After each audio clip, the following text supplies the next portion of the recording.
По повод Петровден, патронот на градот, денеска во мултикултурниот центар се одржа свечената седница на Советот на општина Кочани.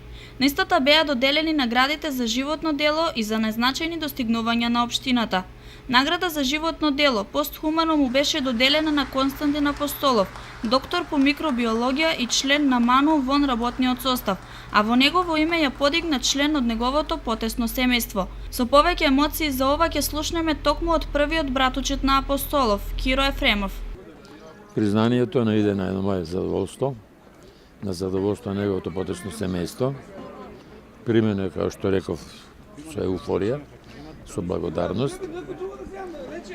И сме горди на него, и поготово на овој потес на општината Кочани, која го говечи неговиот лик и дело со ова награда.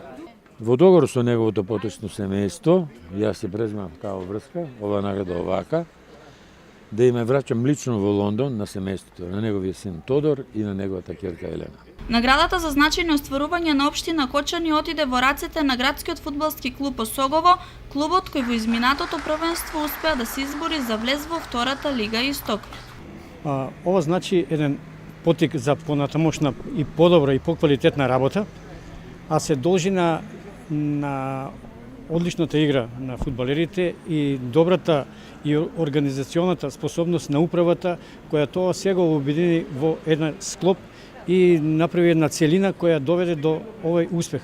Во продолжение на седницата, градоначалникот на општина Кочани, Радко Димитровски, ги додели наградите на учениците првенци во кочанските основни и средни училишта, а благодарници добија и учениците кои учествувале на различни меѓународни и државни надпревари и се вратиле со награда.